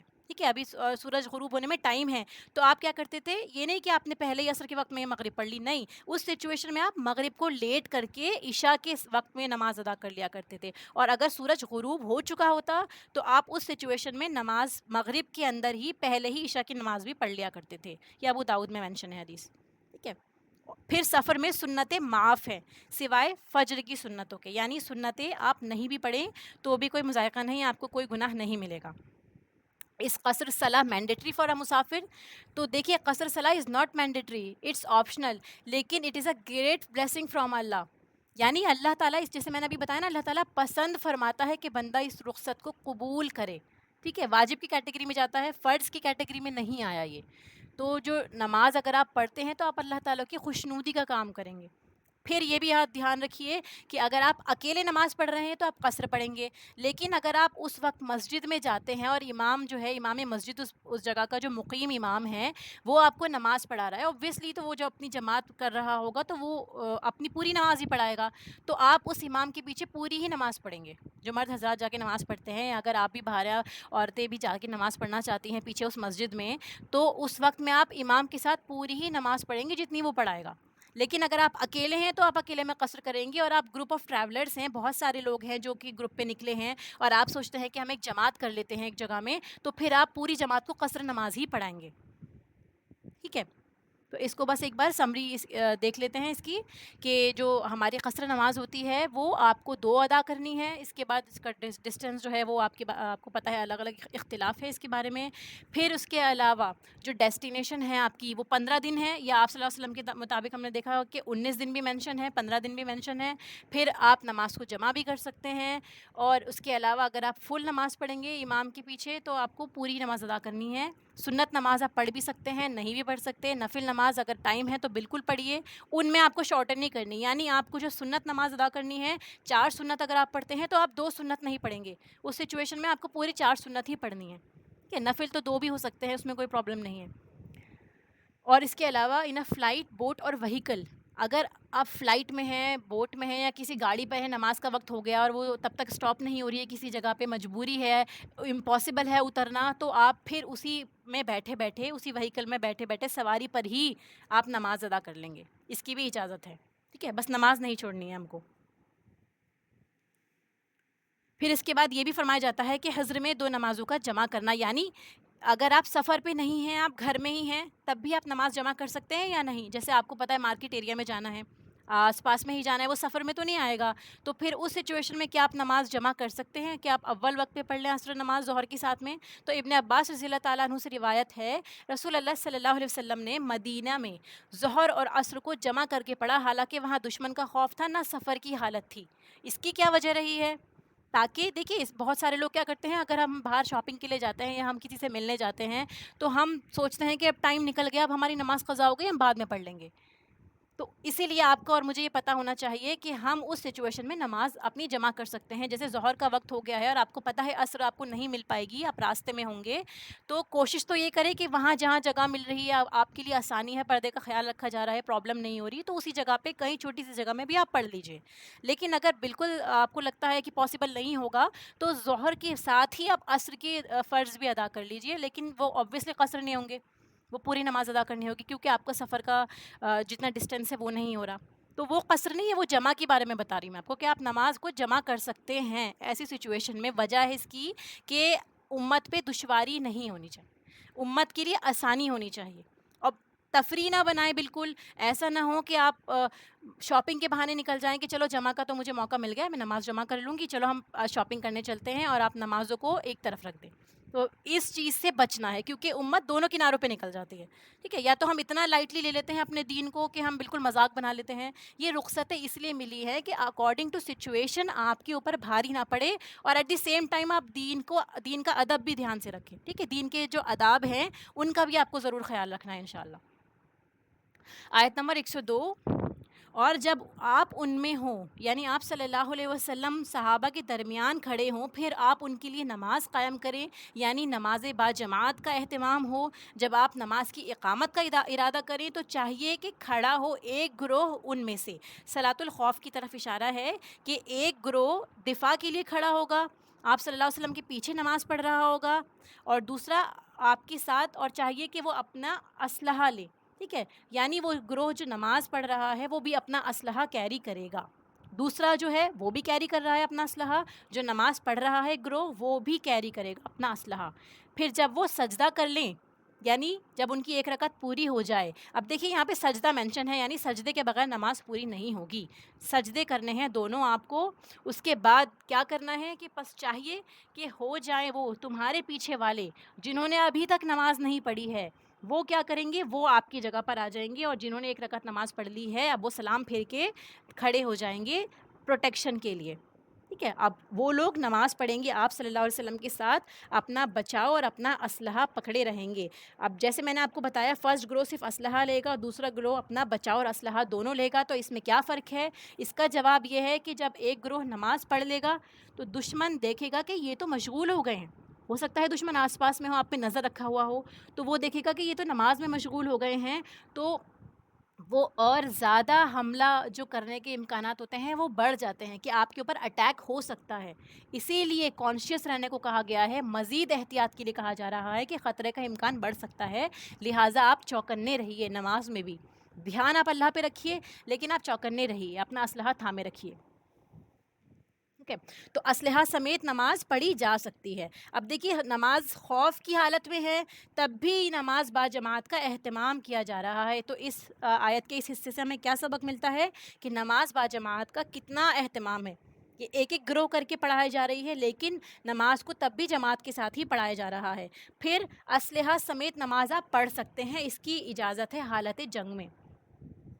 ایک رکعت پڑھ چکے ہیں تو دوسرا گروہ پھر آگے آ جائے, تو نماز کسی حال میں معاف نہیں ہے, چاہے آپ موت کے کنارے پہ کھڑے ہوں, جنگ میں کھڑے ہوں, کہیں پہ بھی ہوں, آپ کے لیے نماز معاف نہیں ہے, اور وہاں پہ بھی جماعت سے نماز ادا کرنی ہے. پھر خوف اور مشکل کی حالات میں رخصت پائی جاتی ہے. اب دیکھیے, ہم اس کو کس طرح سے اپنے لیے سمجھ سکتے ہیں, ہمارے اوپر یہ کیسے اپلائی کرے گی. جیسے حاجی ہوتے ہیں, آپ دیکھیں گے نا, حاجی ان کے پاس بہت سارا سامان ہوتا ہے, آس پاس میں کوئی جاننے والا نہیں ہے, ان کو نماز بھی ادا کرنی ہے, اپنے فرائض بھی ادا کرنے ہوں گے. تو اس سچویشن میں وہ کیا کریں گے, نماز کو ڈیلے تو نہیں کر سکتے. ہو سکتا ہے نماز قضا ہو رہی ہو, جس وقت میں وہ پہنچے ان کے پاس اتنا سارا سامان ہو, تو وہ اپنا سامان کیری کر کے بھی نماز ادا کر سکتے ہیں جتنی ان کے لیے آسانی ہو. ٹھیک ہے, ایسا نہ ہو کہ اتنا سامان لاد لیا ہو کہ نماز میں ہی دھیان نہ لگ رہا ہو, کہ سر پہ آنے لگ جائے اور سانس نہ لی جائے. نہیں, مطلب یہ ہے کہ اگر آپ کے پاس اتنا سامان ہے کہ آپ نماز ادا کر سکتے ہیں آرام سے, تو سامان اٹھا کے بھی آپ نماز کر لیجئے, ادا کر لیجئے. چھوٹا بچہ ہے آپ کے پاس میں تو اس کو گود میں لے کے بھی آپ نماز پڑھ سکتے ہیں.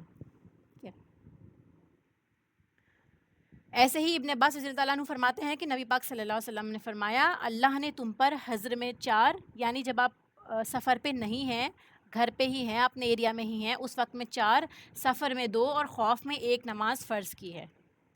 اور خوف زیادہ ہو تو سواری پر بھی پاؤں پر کھڑے ہو کر بھی پڑھ لیں, چلتے چلتے بھی پڑھ سکتے ہیں, بنا قبلے کے بھی آپ نماز پڑھ سکتے ہیں اگر اتنا خوف ہے. ایسی سچویشن ہے کہ آپ کو پتہ نہیں قبلہ کہاں ہے, آپ جدھر رک کر آپ نے وہیں نماز پڑھنی, یا آپ چل رہے ہوں, چلتے چلتے بھی آپ نماز پڑھ لیں. مطلب بتانے کا یہ ہے کہ جتنی انٹینسٹی بھی زیادہ ہوتی ہے, اتنا ہی زیادہ آپ کو نماز میں بھی دھیان دلایا جا رہا ہے. اب دیکھیے, بار بار یہ کیوں کہا جا رہا ہے, بہت سمپل اس کا آنسر ہے کہ بندہ اپنے اللہ سے, اپنے رب سے کنیکٹڈ رہے, اس خوف کی حالت میں بھی اس کے دل پہ کسی اور کا خوف طاری نہ ہو. اگر وہ نماز میں آ جاتا ہے اس سچویشن میں بھی, تو اللہ تعالیٰ کا ڈر اور اللہ تعالیٰ کی محبت اس پر غالب آئے گی, اور اللہ کی مدد انشاءاللہ آئے گی. اس سچویشن میں بھی اسے اللہ تعالیٰ جو ہے یاد ہے, تو اللہ تعالیٰ اس کو تھام لے گا, اس بندے کو.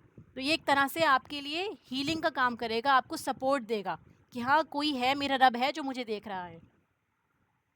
پھر آگے آتا ہے کہ چاہتے ہیں وہ لوگ جنہوں نے کفر کیا، یعنی وہ دل سے چاہتے ہیں کہ کاش تم غافل ہو جاؤ اپنے اسلحے سے، اپنے ساز و سامان سے، پھر وہ حملہ آور ہو جائے تم پر ایک باری میں ہی، اچانک حملہ کریں.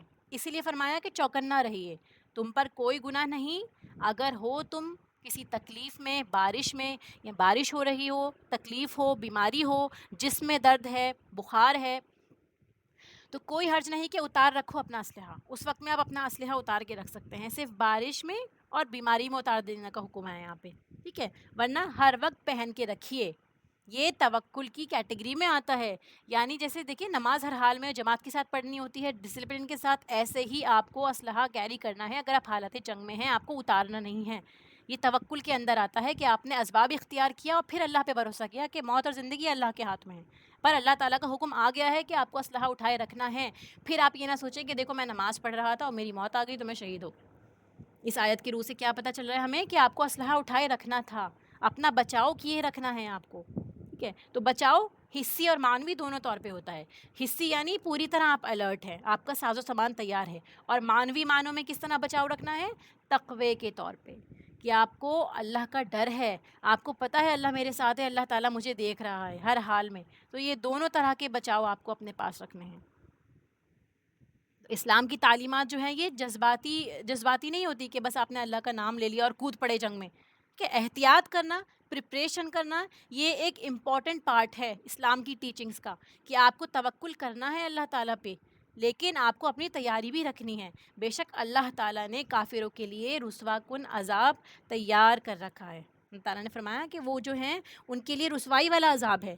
تم اپنا کام کیے جاؤ اور ان کا انجام جو ہے وہ اللہ تعالیٰ کے ہاتھ میں ہے. فَإِذَا قَضَيْتُمُ الصَّلَاةَ، اب دیکھیے جب آپ نماز خوف ادا کر چکے ہیں، جب آپ کی نماز پوری ہو گئی ہے، ٹھیک ہے، آپ نے نماز پڑھ لی، قَضَيْتُمُ الصَّلَاةَ فَاذْكُرُوا اللَّهَ قِيَامًا وَقُعُودًا، یعنی اب نماز ادا کرنے کے بعد آپ کو اللہ کا ذکر کرنا ہے، کھڑے بیٹھے لیٹے ہر حال میں، ٹھیک ہے. پھر جب تم اطمینان میں آ جاؤ تو قائم کرو نماز. یعنی جب آپ خوف کی حالت میں ہیں، نماز پڑھنے کے بعد آپ نے ذکر کیا، اب اطمینان کی حالت میں ہو گئے، جنگ کا ٹائم ختم ہو گیا، آپ امن میں ہیں، تو پھر آپ اپنی نماز ویسے ہی ادا کریں گے جیسے آپ کو کرنی تھی، جو آپ کے اوپر نارمل حالات میں ہوتی ہے، فرائض کے ساتھ، اپنے شرائط کے ساتھ پوری ادا کرنی ہے. کیوں؟ کیونکہ نماز مومنوں پر فریضہ ہے وقت کی پابندی کے ساتھ، ٹھیک ہے. تو جب نماز اطمینان میں آپ ہوں گے تو آپ کو ویسے ہی نماز پڑھنی ہے جیسے آپ پہلے کیا کرتے تھے. اور اللہ کا ذکر صرف نماز کی حد تک نہ ہو بلکہ اس کے بعد بھی جاری رہے گا. ٹھیک ہے. ایک وہ ذکر ہوتا ہے جو آپ دیکھیے نماز تو خود بھی ایک ذکر میں آتا ہے کہ وہ بھی اللہ تعالیٰ کا ذکر ہی ہے.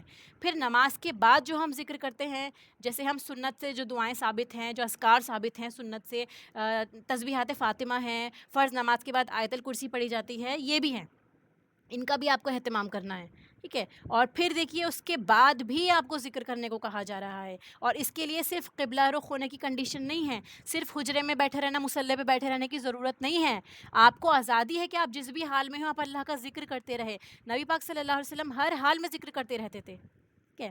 امن کا انتظار نہیں کرتے تھے کہ جب امن ہوگا تبھی میں ذکر کروں گا، یا اب میں امن میں ہوں تو اب میں آرام سے ریلیکس کرتا ہوں، اب تو میں نے اب ذکر کرنے کی کیا ضرورت ہے، تھوڑا مجھے بھی ریلیکس چاہیے. ایسا نہیں ہے، ہر حال میں آپ اللہ کا ذکر کیا کرتے تھے. دونوں کام آپ ساتھ کر سکتے ہیں، ٹھیک ہے. یعنی ہر لمحے آپ اللہ تعالیٰ کو یاد رکھیں، آپ کے مائنڈ پہ اللہ تعالیٰ حاوی ہو جائیں، آپ پوری طرح سے اسلام میں ڈوب جائیں. اور قیامت کے دن حسرت کریں گے ہم ان لمحات پر جن میں ہم اللہ کا ذکر نہیں کرتے تھے، وہ وقت جو ہم نے اللہ کے ذکر کے بغیر گزار دیا. اور کچھ لوگ انہی میں اللہ کا ذکر کر کے اونچے درجے پا لیتے ہیں. ٹھیک ہے. پھر فرمایا کہ جب خوف دور ہو جائے، خوف دور ہونے کا کیا مطلب ہے؟ دیکھیے کہ انسان جو ہے امن کی سچویشن میں آ گیا ہے، یا پھر یہ بھی ہو گیا خوف دور ہونے کا مطلب کہ انسان موت کے قریب آ جاتا ہے، گہری نیند میں چلا گیا، کوما میں چلا گیا، بے ہوشی کی حالت میں چلا گیا. اس سچویشن میں کیا کر سکتا ہے؟ وہ تو کچھ نہیں کر سکتا، نماز بھی نہیں پڑھ سکتا، نہ ذکر کر پائے گا. اس کے آس پاس والے ذکر کرنا سٹارٹ کر دیں، ٹھیک ہے. حدیث مبارکہ میں بھی آتا ہے نا، نماز جو ہے اپنے وقتوں پر فرض ہے. تو نماز کے اوقات کیا ہیں وہ ہمیں پتہ ہونے چاہیے، کہ یا جو ہم صرف ایپ سے دیکھ لیتے ہیں. اگر ہم کسی ایسی جگہ پہ ہو جہاں ہماری ایپ نہ چل رہی ہو، اپلیکیشن ورک نہ کر رہی ہو، ہمیں کیسے پتہ چلے گا نماز کا وقت کیا ہے؟ کچھ اس کے بارے میں بھی اسٹڈی رکھنی چاہیے نا. تو نماز نبوی میں اس کے بارے میں مینشن ہے، کافی ڈیٹیل میں بھی ہے.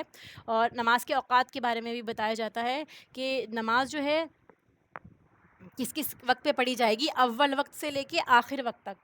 ٹھیک ہے، ابھی بتایا میں نے تو کافی ڈیٹیل میں ہو جائے گا ان شاء اللہ تعالیٰ. میں آپ کو اس کا ریفرنس بتا دوں گی جہاں سے آپ اس کی اسٹڈی کر سکتے ہیں.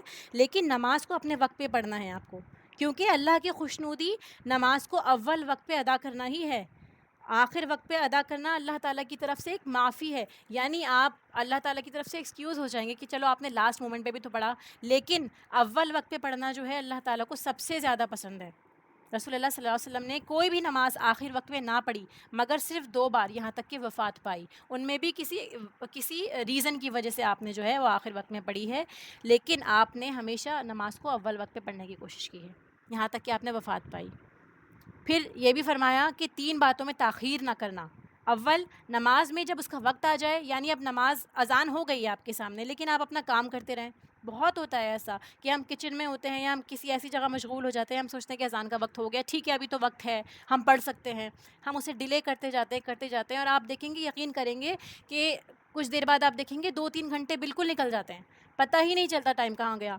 تو نماز میں تاخیر نہ کریں، جیسے ہی وقت ہو آپ پہلے نماز ادا کریں. دوسری چیز، جنازے کی تدفین میں کہ جب تو وہاں موجود ہو، یعنی جنازہ آ گیا ہے، اب ساری دنیا کا ویٹ کرنے کی ضرورت نہیں ہے. جتنا آپ نے دیکھا رشتہ دار آ گئے، آس پاس والے، ان سے ہوگی. اب 4-5 گھنٹے، 10 گھنٹے، 2 دن، 1 دن پورا، اتنا انتظار کرنے کی ضرورت نہیں ہے. جلدی کرنی چاہیے جنازے کی تدفین میں. پھر اس کے علاوہ ایک ایسا مرد یا عورت جس کا جو پہلا ہسبینڈ یا وائف ہے اس کی ڈیتھ ہو گئی ہو، ٹھیک ہے، اس کے بعد اگر اس کا کوئی جوڑ مل رہا ہو تو اس کو نکاح کرنے میں، یعنی اس سے اس کا نکاح کرانے میں جلدی کرنی چاہیے.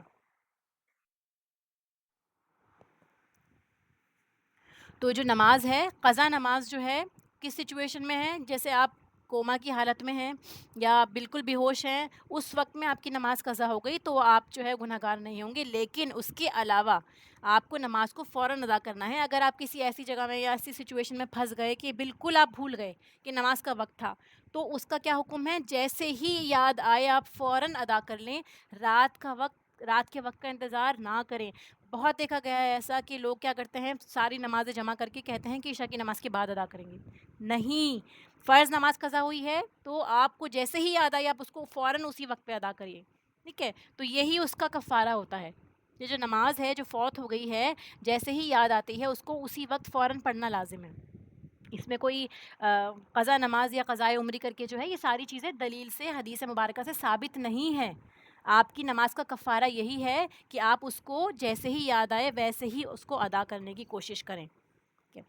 اور اگر آپ جیسے وطر بھی ہوتا ہے، وطر کی نماز اگر آپ سے چھوٹ جاتی ہے بائی مسٹیک، آپ کی آنکھ نہیں کھل پاتی ہے، اگر آپ رات کے لیے اس کو رکھتے ہیں تو پھر آپ کیا کریں گے؟ اس کو فرض سے پہلے وطر پڑھ سکتے ہیں. لیکن اس سچویشن میں آپ کو 1 وطر نہیں پڑھنا، آپ کو پھر 2 پڑھنے ہوں گے. اور اگر 3 پڑھتے ہیں آپ تو اس کو 4 پڑھنا ہوگا آپ کو. ٹھیک ہے، آخری آیت ہے وَلَا تَهِنُوا فِي ابْتِغَاءِ الْقَوْمِ. اللہ تعالیٰ نے فرمایا، اور ان لوگوں کا پیچھا کرنا کہ نہ تم سستی کرو ان کے پیچھا کرنے میں، یعنی دشمن کے تعاقب میں سستی نہ کریں، نہ دکھائیں. بعض اوقات ذاتی فکر میں ہم جو ہیں اپنے فرائض بھول جاتے ہیں، تو ہمیں کیا کہا گیا ہے کہ ہمیں کیا کرنا ہے؟ ہمیں اپنے کاموں کو پورا کرنا ہے. اگر تم تکلیف اٹھاتے ہو تو وہ بھی تکلیف اٹھاتے ہیں. کیا مطلب ہے اس چیز کا؟ کہ آپ اس ڈر سے کہ دشمن آپ پہ حملہ کر دے گا، آپ کو تکلیف پہنچے گی، تو آپ دشمن کے تعاقب سے رک رہے ہیں، جنگ سے پیچھے ہٹ رہے ہیں. فرمایا کہ وہ لوگ جبکہ اللہ پہ بھروسہ نہیں رکھتے، اللہ تعالیٰ پہ ایمان نہیں لاتے، پھر بھی اتنے سیریس ہیں. کتنے ہی لوگوں کو آپ نے دیکھا ہوگا کہ وہ لوگ جو ہیں اللہ تعالیٰ سے اور اللہ کے دین سے بالکل واقف نہیں ہیں، لیکن پھر بھی اپنے کاموں میں، اپنے مشن میں لگے ہوئے ہیں. اتنے اتنے سچے ہیں، اتنے ڈیڈیکیٹڈ ہیں کہ وہ پورا پورا ٹائم دیتے ہیں اس میں. اور ہم لوگ، ہمارے پاس دین کا کانسیپٹ بھی ہے، اللہ تعالیٰ کا کانسیپٹ بھی ہے، ریوارڈ کا کانسیپٹ بھی ہے، کیونکہ اللہ تعالیٰ فرماتا ہے نا اللہ تعالیٰ کے پاس اجر عظیم ہے.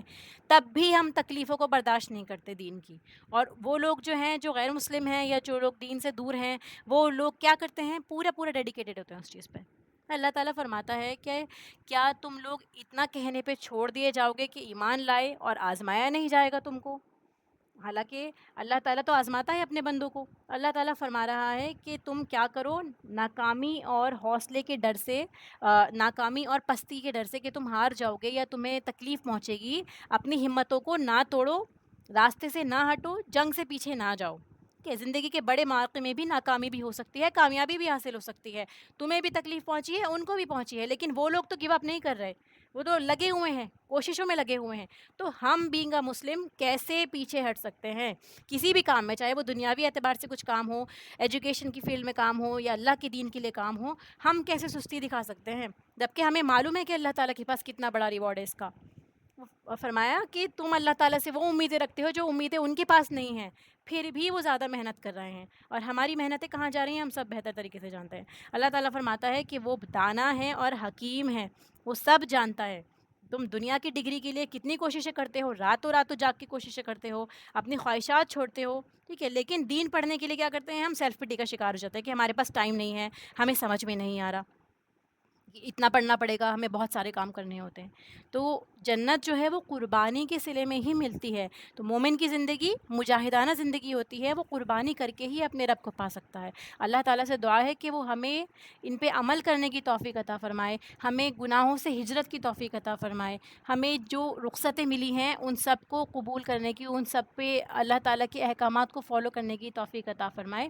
ان آیات کی تلاوت سن لیجئے.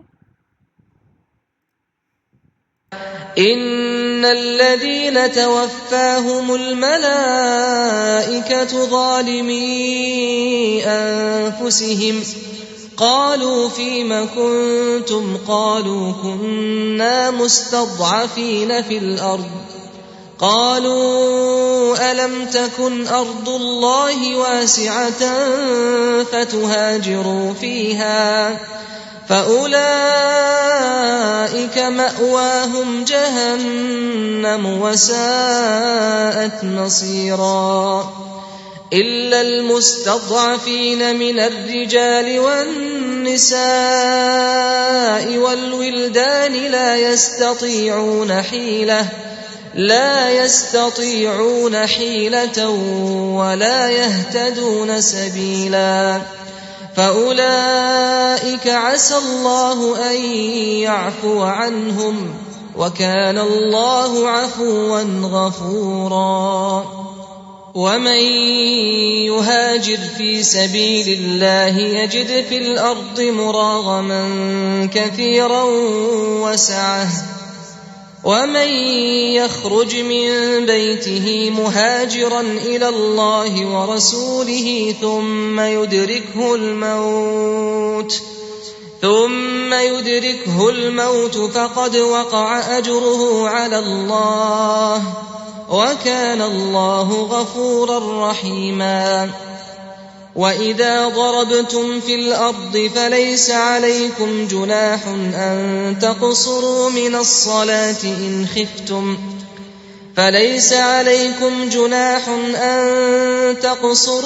الصلاة إن خفتم أن يفتنكم الذين كفروا إن الكافرين كانوا لكم عدوا مبينا وإذا كنت فيهم فأقمت لهم الصلاة فلتقم